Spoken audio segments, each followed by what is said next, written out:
Welcome to the WineCast, man. I am your host, Rashad Nooch, Mr. WineCast himself. We back, man. Look, it's been like 2 months or something like that since I was on air, so you know I'm a little hyped now and shit like that. And two, I get to sit down with my guy. You get what I'm saying? I met him in the beginning of the summer, I want to say, like right when summer was just about to kick off and everybody was just outside. You get what I mean? So I'm here with my guy, Exot1ck himself. You get what I'm saying? Like the legend. You get what I mean? Like we're gonna sit down, we're gonna chop it up about some garden greens. You get what I'm saying? Like. So, y'all know the story. You get what I'm saying? I met my man at the Amir Ali show. You get what I mean? Very, very hospitable. You get what I mean? As soon as I met him, I felt like I already knew the guy already. He was definitely in the room just working. You get what I'm saying? Like politicking. To be honest, I'm gonna be real. I'm just like, damn, like I don't know who Garden Greens is, but this guy, he made me wanted to know more. You get what I mean? Like, and just his rapport just made me want to know more about the product. So I finally got him here today. I found out he was an artist too, so we're gonna dive into that. He be painting and designing clothes and doing merch. So I'm gonna let my man, tell you a little bit about himself before we dive into his connection with Garden Greens. Yeah, I'm gonna let you spark that one. You know what I mean? Get that thing Some off-scale modified grapes just to see. Some off-brand modified grapes just to see how it's smoked real quick. But you already know, I'm gonna bless my guy with some of this grape junkie. We're gonna try this grape junkie out. That's what we rolling up on a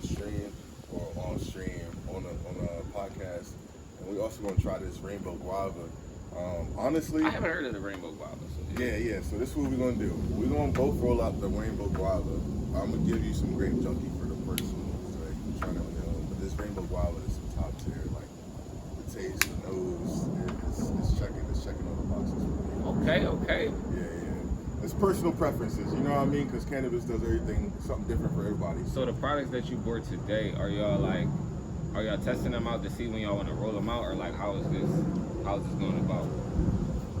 Because the rainbow's new. I don't think I seen a rainbow when I went up to the actual facility. Yeah, so I mean, I went there about last week or so, and when I went, I saw it drying. So there's always a lot of stuff drying, so I couldn't. You feel me? So yeah, I'm the same way you are. I go to the facility. They're amazing people in there. They're always happy, always having a great time. You've been there, so you know. And they're knowledgeable. So I asked them, I'm like, hey, what's this? Is this? They're like, oh, that's rainbow guava. This is candy fumes. There's peanut butter tricks. Different things like that. So a variation of them. Some of them are going to be test kitchen strains. Some of them are garden green strains. But the way the test kitchen stuff is, it's going to be, or it is, high quality, premium, hand trim, hand picked buds. So it's some really nice stuff. It's some high. So you mentioned test kitchen, So what is that exactly under the Garden Greens umbrella? Is that like a extension of trying products before they hit the market, or like what is that exactly? So what it is it's literally what the name is. So we're testing different strains out, but what we're doing is we're not worried about, or we don't know how they're going to yield, what the nose is going to be like, how they're going to taste, how they're going to sell To the consumer. To the consumer, so on and so forth.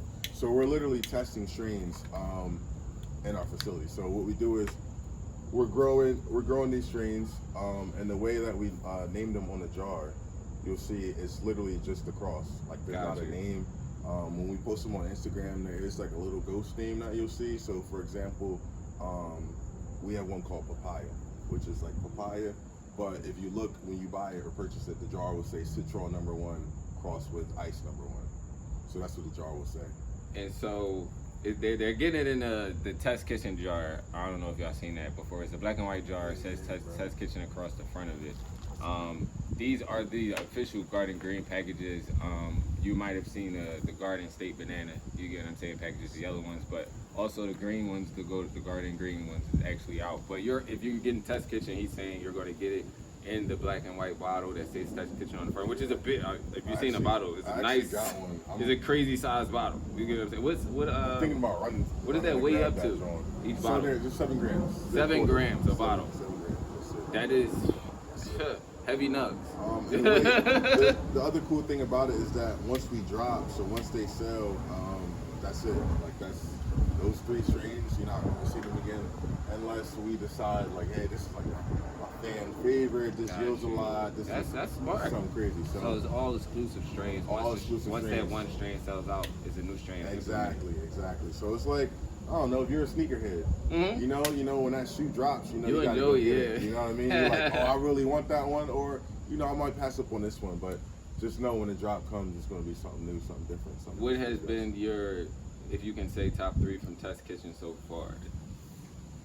Top 3, because I said there's a lot of strains. So if you're probably a different consumer. So it's like everyone's different. Some people like the fruity stuff. Some people like the so far, crunchy. there's only 3 out. There's the Ice-Wookies, the papaya, and the Mindo.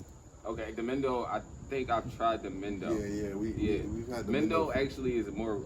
All right, so I tried different Mindos, and I would say Garden Green's Mindo has more of a punch to it. Everyone else Mindo is like if you're trying something that has mint in the name. Gotcha. It's really subtle, it's really soft. But if you try the Mindo with Garden, it's like a pungy. It gives you pungy, but it gives you settle. It don't bust your chest out. You know what I'm saying? Our Mindo is Mindo Montage crossed with OG Kush Breath. So the OG is probably what gives it that nice little punch, that little kick to it, yeah. Because I think a lot of other Mindos are mixed with something more subtle. Because the ones I have been like, okay, this mid. So you would say you're a top because it's only 3. There's only 3 right now. So top 2, I was there. I mean the top 2 would probably just be the Ice-Wookies, which is ice cream cookies and. That sounds crazy. Excuse me, ice cream cookies and the white and Kim Dog. So that's what that cross is. So it's 3. Yeah. Is a tri-bread. Yeah. Something cool going on. That is crazy. So again, once you buy it, I really should go grab that jar. Once you buy it, you'll see it has the crosses labeled on the back. And the cool thing I like about that, and I kind of think we should do that even with normal strains, just like everybody across the board, because sometimes you get something and you type in a name on Google and you want to know what it is. I mean, for the major consumer, that you always want to know what you're smoking, what's going on. And another thing is, I come from the retail side, so I come from selling cannabis like 10 hours plus a day. You know what I mean? Like on the register, just answering questions next, because that's what people have when they come to the counter. Exactly. And one of the major things I notice is that some people that come into the retail space or the legal market, they come into these dispensaries and they're so used to stuff from back in the day, stuff from the street. They're like, hey, where's the Super Silver Haze? Where's the Green Crack? Where's the Blue Dream? Where's the White Widow? Where's the White Widow? You know what I mean? Where's the classic? Where's some sour? Where's some regular Kush? Yeah. So they're asking all these questions, and by listening to strains, the actual crosses, that could relieve a lot of things, because a lot of times, obviously those are older strains, so now those strains are being crossed, so everything's a hybrid. So a lot of those old strains, a lot of people are taking, we like the effects of Blue Dream, and we like the way another strain yields. Yeah. So they're crossing them, and now they're selling this new strain. But like, hey, if you like Blue Dream, you might get those effects from this new strain. So by listening to crosses, you see what I'm saying? By listening to crosses, it's like this is what you're asking for, but it's not, but it is. It is. Like it's gonna make you feel the exact same way, but it may give you a better feel overall. Just because of it's more of a hybrid. It's gonna relax you, but it's not gonna sit you down. Shit like that. It's gonna give you that same feel as the exact. Probably better. It's the same thing. It's like when people, like companies like cereal box or candy, they'll be like new look, same great taste type thing. You know what I mean? So it's something. It got the slogans down back though, like it's a marketing genius. Yes, sir. New look, same great taste. So it's more like that. You know what I mean?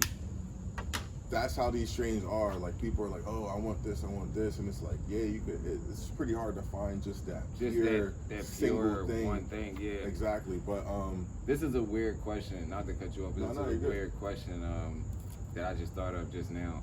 Usually when they're mixing, because I get a lot of, like you said, hybrids, or a lot of things are hybrids now because they're crossing and blending. So it's like, is most of the hybrids mixed with sativa and indicas, or are there hybrids that are just like mixed with just indicas and just sativas? Because a lot of the ones that I come across are both.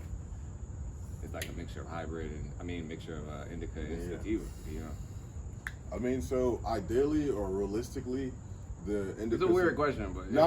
It's a great. I mean, it's the question that everybody wants to know, and I literally just seen a post. I think Nat Geo actually posted on Instagram, and it's just debunking the whole thing. Like, it's not really a thing. Like, I didn't read the article, but from what I read from the caption, like, there's no scientific proof that says different cannabis is going to do different. You know what I mean? Like a sativa is going to make you energized, or indica is going to make you this. Like, there's nothing like. So you think it's mental? I won't say it's fully mental. I would say terpenes do play into it, but I will say I think that there is a great mental effect there. A lot of times, like I said on the retail side, I'll sell sativa edibles or hybrid edibles, or you know what I mean. But like at the end of the day, they're not really taking that from a plant. So how is it? They're just putting THC into an edible. So it's like, you know what I mean? Like, what plant is that from to say, oh, this edible sativa or this edible's hybrid? It's more of just like a marketing thing. It's like, okay, we know people want to be up, so we got these sativa ones, we got these ones, and it really keeps the thing going. Like, that's why we at Garden Greens, we label our stuff. So you listing the labels based off of what's in it? Meaning, like, if it's 3 crossbreds, you're gonna list them individually. Yeah, for the test kitchen. Yeah. You'll see the crosses. Yeah. We're gonna show you all that test kitchen bottle. Yeah. I'm a fucking. We're gonna get that. I'm gonna get it. I'm gonna grab it. I swear, I definitely got it. So y'all listed basically for test kitchen. Mm-hmm. For test kitchen, and like I'm saying, as a whole market, I don't think it would be a bad idea for everybody to just list the crosses, even when you do have a name for it. You know what I mean? Like we call it Exot1ck or papaya or Mindo. Yeah, most people it's just a simple label of the name of the product and how much THC, CBD, whatever is in it. Yeah. Not if it's a cross, it's just going to give you the name of the cross. It's not going to give you like what he's saying. It listed as what the cross is. You get what I'm saying? Yeah, I feel like they should do that. This is the bottle we were speaking on earlier, the official. I got a close up of it, so y'all gonna see it a little bit better than this. But this is the official Test Kitchen bottle, which is different than the packaging y'all see. You see, said it's like 7 grams in here. As you can see, a super nice sized bottle. You know what I'm saying? Like, I don't think you should go through this in a day, but I mean, I don't know. It depends on who you are. It definitely depends on who you are, but the stuff that comes in these, I won't say you won't be able to do it in a day, but if you do, you know what I mean, props to you. But that's some high quality stuff. So like, you know what I mean? Like, I'm a heavy smoker, and sometimes when I smoke certain strains, man, I'm putting the blunt out halfway. I'm chilling a little bit. Like, I'm used to just like powering through a blunt, like gone. You know what I mean? Certain things from Garden Greens, I'm like, ooh, I'm about to just chill on that for a little bit, watch a little TV. You know what I mean? Do something real quick and pick it back up. What I like about the difference in labeling though is that, like, even with the Garden Greens original products, of course, you know, you go into the Garden Greens, you got the green packaging, but this one is like Test Kitchen, so it's just like, it kind of gives you like if it was a seasoning bottle. You know what I mean? And so it's like, even with the wording on the bottles and everything, it's like, it kind of gives you like, you would open it and like shake it on some of your food or something like that. Like, so it kind of gives you that effect of like, it would be in your kitchen, it would be in the cabinet. And this thing is like, it's heavy. That thing smells good too. I don't even know what was in there. It smelled good, right? Real fruity, light, yeah. That's crazy. It just smells good. That's the official Test Kitchen bottle. Yes, sir. So on the back right here, it's blank currently, but when you actually purchase a Test Kitchen strain, it'll have the genetics on the back. So instead of having the strain name, it'll have the genetics. So genetics meaning it'll have the crosses. See, he got an exclusive bottle. You know what I mean? His bottle wasn't always labeled yet because they just gave him the random. You know what I mean? Like, but yeah, when you grab a Test Kitchen strain, you're always going to know what you're smoking. You're going to see the straight genetics on there. Obviously, you're going to see the THC, the terpenes, and you're going to like those numbers too as well. But I think providing the actual genetics is great. Yeah. It's a great movement for like just the industry as a whole. You know what I mean? People get to know what they're smoking. They get to learn about what they're experiencing before they, you know, actually purchase it. Yeah. Less questions when you gotta go to the fucking counter and shit like that. And you gotta be like, oh, I want this and that. Well, what's in it? So it's like usually when you purchase something, if you're a regular, you'll start to be familiar with like certain strains and stuff. You know, based off of what you read. If you're buying from Garden Greens or Test Kitchen, you know. And like a lot of times nowadays, like people are they're on that hunt. They're looking for certain strains. So if you're looking for a certain strain and it might be crossed with something else, Yeah, more or less now, because there's a lot of crosses. So if you're looking for one of your favorite strains, yeah, you could find through Test Kitchen. You could be like, oh, okay, I love Girl Scout cookies, or I love, you know, grape gas. So here goes. I'm gonna get that. Yeah, I'm gonna try that out. So that's the cool thing about Test Kitchen, and it's small batch, man. They come and they go. So once we drop it, you know, you're not gonna see it again. And it's cool, man. We're doing some cool things. Exclusive strands, yes, sir. Yes, sir. That you're only gonna see one time. Once it sell out, then they'll implement a new strand for you guys to check out. All with the Test Kitchen. I'm pretty sure they're probably gonna have a lot more than that. Coming soon, because hand trim, hand package. From what I've seen, man, shoot, it's a lot coming from Garden Greens. Okay. Yes, sir. And we had the rainbow. The rainbow guava, and it's got us both acting it's a little unusual. It's actually pretty good. Yo, it is though. I'm not gonna lie. It's got us both acting a little unusual right now. The rando pack I had, which was what was this? It just whatever the rando pack was, it was cool. But like when I had the rainbow with something, it's there's something about it. Like I don't know, it just hit me. I had to put my shades back on. You feel like, me? It's different. You know what I mean? You see, I didn't even finish it. I got this little bit. This the peanut butter. That's the peanut butter tricks right there. The peanut butter tricks. We didn't get a chance to try this one. That's nice. Hey, we can if you want. Always. And I think we tried this one, right? This the grape junkie. We didn't try the grape junkie. They only smoked twice. See, look, that's the rainbow. That's the rainbow. That rainbow guava is. So I went to church this morning. So the message was failure to launch. That was the title of the message, right? And we're going through the word, right? And one of the main things is like when you're asking for what you want, or when you're putting that work in, or you going through these phases, and then you get to that point where it's like you feel like you've done it all, and it's still not working, and it's still like you know what I mean? It's like where can you go? It's like either from there, you can go to the world, or you can go to God, and like. When you put your faith in God and understand, like, yo, like, He has something coming for you, then you keep going. You know what I mean? Or you can go to the world and be like, oh, damn, like, I feel slanted, and I feel I'm going to blame everybody else. I'm going to blame everybody else. Oh, fuck this shit. I'm not going to do work no more. Not trust. I'm not going to trust. I'm not going to trust that. Everything is going to... My harvest is coming. Like, I've been out here planting these... I've been out in the field planting these seeds, asking God, praying, working, putting the work in, the labor. You know what I mean? It's labor. You gotta put the time in.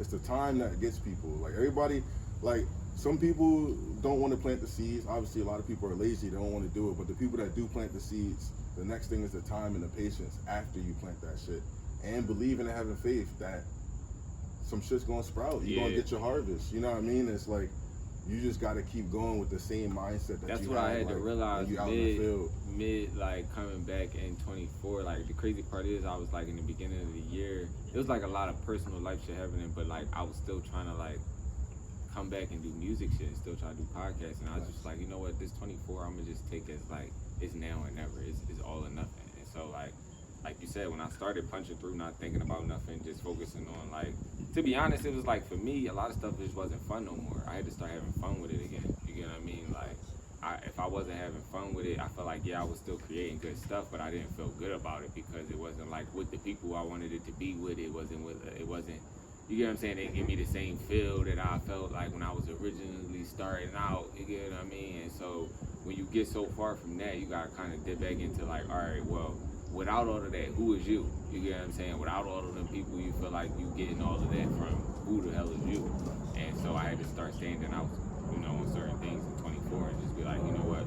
Whether this person there or whether that person there or whether this may work out, this is what I'm going to do, you know, whether I got the support or not. And so, like you said, like I just was like, and that's the crazy thing about it is like I did start leaning into like God and like talking more to Him, and like to be honest, it was like I always was confused with religion, but it was just like more so it's with anything. It's like you hear a lot of stuff and you don't know what to believe. Exactly. You get what I mean? And so I had to just start going with what I feel. You get what I mean? And what I felt was like, all right, I feel like I could, you know, lean more on this side towards talking to God, you know, lean on this side towards like sometimes it's therapy, just having a little conversation. You may feel like it's to yourself, but that's who you're really talking to. You get what I mean? Like, and so man, you punched through today with a lot of shit. So I mean that's crazy. and like you said, like yo, he's like, you gotta, you feel like you gotta turn to yourself, and it's like you said, like God is within you, but at the same time, like God is still above. So like you gotta know that you're not turning to yourself. You gotta understand that you're turning to Him.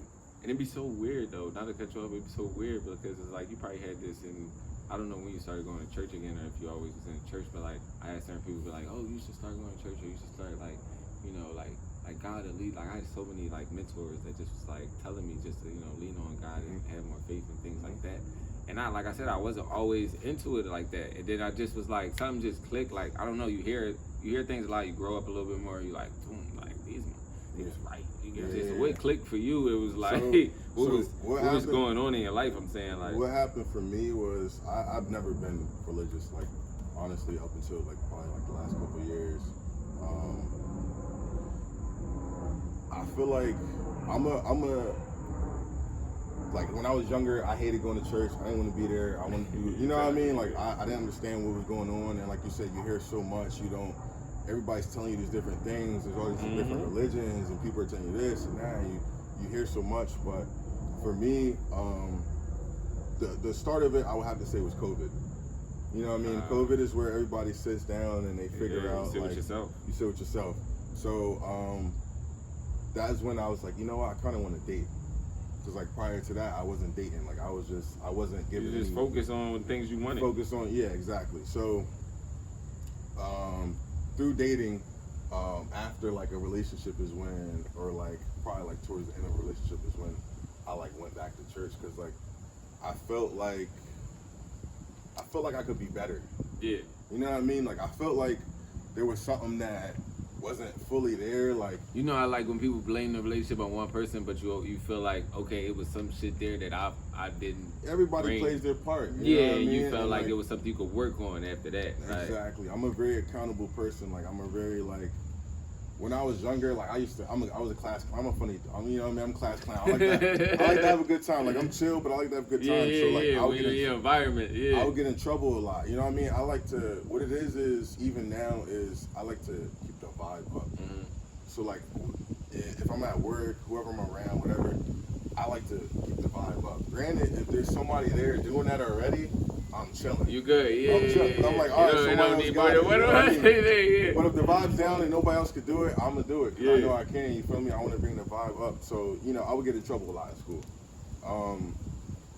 But in doing that, I learned like to take responsibility. Yeah, man. Like no one made me act out. I did. You know what I mean? Like when I got in trouble, like I got that instilled in me at a young age to be responsible for my actions. So like.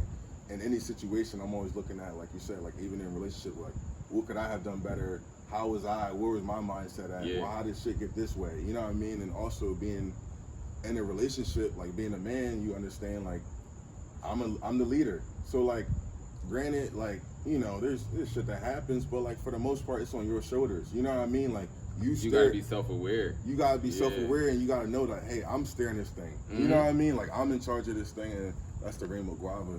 And definitely roll that up. I'm about to roll it up myself once I finish this. But you just gotta be self-aware of like how to carry yourself within this relationship. Exactly. And certain standards that should be in certain relationships, even if you may fall short of them.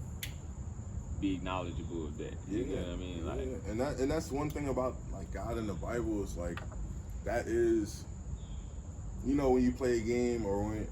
Way back, we older. When you used to go get a hard copy of a game, you get it, you open it. What's the first thing in there? It's the CD and it's the instruction manual. Tell you how to play the game, tell you all the little tips and tricks and secrets, all the controls. So like that's what the Bible is, and that's why I felt like, all right, well, like I'm trying to play this game now. You know what I mean? Like I'm trying to play the real game. I'm trying to do things the right way. So like let me look at this instruction manual of how to do it. The right way. The right way. Not my way, not the world's way, but the right way. God's way. The crazy metaphor that you just used within the game is that, like, a lot of people we grew up with they just grab the CD. We grew up with, like, you had to get, like, a cheat book. Like, that too. Cheat code book. You know what I'm saying? Like now you can go online or whatever, look up cheat codes again. But when we grew up, you had to get a cheat book. So it's like people could cheat their way through lives, or you could just look at he said the instructions and figure out how to do all this stuff yourself. And it's just like it's an easy it's an easy thing to be able to go and get that cheap book, but in life sometimes it's like you kind of got to take that long route because it's like that's going to teach you a lot about yourself. You know what I'm saying? It's going to unlock some things you didn't know about yourself. You get what I mean? And I feel like within your shit outside of your own emotions and stuff like that, like when you start to get into your real life and whatever you're trying to do for a career, is going to unlock a bunch of stuff for you now because your eyes is open more. You get what I mean? You more self-aware of the things that you thought you didn't even see this whole time. You get what I mean? Like, oh, yo, you. Yeah, and I like that too because like you could use the cheat codes, but like, but like in certain games, when you use the cheat codes, like you said, you don't, you miss out on certain things. Like you don't get to unlock certain things. Like the game has like a fail safe where it's like, all right, if the player enters this cheat code, they won't be able to get 100% completion. They won't be able to get so-and-so achievement. Yeah. So it's like, yeah, you can go ahead and cheat through life, but you're not going to get all the benefits and rewards that God has for you, like the plentifulness that God has for you. And that was also what was a part of the word today is, I can't remember. That's what I was looking on my phone. I don't want to get it wrong, but I want to say. I don't want to misquote him. Yeah, nah. I want to. Because he said it and then shit. Yeah. All right, so it's Luke. So it is Luke. So Simon is on this boat. This is what's happening. All the fishermen are on the boat, and they have these nets. You know what I mean? To cast these nets to catch fish. The fishermen. You know what I mean? And the metaphor that they were using is like how we have these goals. You know what I mean? We want these different things, and we cast these nets, you know what I mean, expecting to catch fish. And as we're doing that, we're working, we're cleaning our nets, we're throwing these, you know what I mean? Constantly throwing it back out, yeah. Constantly cleaning it, throwing it back out, you know what I mean? Waiting for our moment, and that's our work, that's our grind, that's our labor, that's planting our seed. And we get to a point where it's like, and the scripture is actually like they say they got tiresome, they grew tiresome. They're like, yo, we're doing this over and over again, and God tells them like, yo, cast your nets one more time. You know what I mean? Cast your nets one more time. And he says nets, and this is what the pastor was preaching, is nets with an S. So they hear him and they cast a net, one net. They cast this one net, and when they throw that net, it gets filled with fish. So much fish that it starts breaking the net and outweighing the boat. That mad other people gotta come and help them to get this shit. So it's like, that's what I was saying earlier, like you gotta keep going, you gotta keep throwing all your nets. All your nets, because you know what I'm saying, you're praying, you're waiting for God to give you something and open the door for you. But if you only throw one net and he throws that blessing in there, right in that net, you might not have enough to get it all. You know what I mean? Like that's real shit though. So that's what I'm looking at. And even like with this brand, like I truly feel like it's a blessing, like it's a door open. It's like prior to this, I was working hard, like, you know what I mean? I enjoyed what I was doing, but it wasn't. I like to keep going. I like to keep progressing and figuring out like challenging yourself. You don't feel like you want to be complacent somewhere. Exactly. So like I felt like I was at a part where like there wasn't any more for me to do. So I feel so blessed and honored to have the opportunity to work for Garden Greens. And even in doing this, like I was saying prior to we started, like I don't really sleep, bro. Like I'm constantly just casting nets and like I can't stop. Like I can't even stop. And like I feel I truly feel like I'm like something is, you know what I mean? Like the harvest is coming. I feel like in that type of situation, you gotta feel like that because it gotta be that motivating factor to just keep you going in that type of situation where you're not getting, the time to be able to recoup yourself 1,000%. And sometimes that drive can get a little like, damn, like I didn't beat myself up. You get what I'm saying? Like I made it hard for me to get up today, but I'm gonna get up. You get what I'm saying? And you somehow, some way find that energy every single day, and you gotta know, or you gotta feel like, okay, this is gonna pay off, or something that's coming. I just gotta keep getting up every day, and I gotta just keep doing it. I gotta keep fucking knocking away at this tree until it fall the fuck down. You get what I mean? And so I think a lot of people can take that, in their own lives, because I think a lot of us is like you said, we put out one net, you get what I'm saying, and we expect it constantly to come back because everything is a microwave. It's like you know, as soon as you get on, everybody pops so fast. They think you could just do that. Everybody can just do that, but some people got to keep casting them nets. You get what I'm saying? And keep it going for years at a time. You get what I mean? And so I feel like you the perfect person to come here and talk to, you know, me about this brand, because I feel like sometimes life plays a part in what you do. You get what I mean? And who you are. And so a lot of people don't get to see that behind the brand and who the people are for them. You get what I mean? And so we're going to get into some of these products, but I wanted y'all to see more so who Exot1ck is as a person. You get what I mean? That's first. You get what I'm saying? Got that exotic merch. Yeah.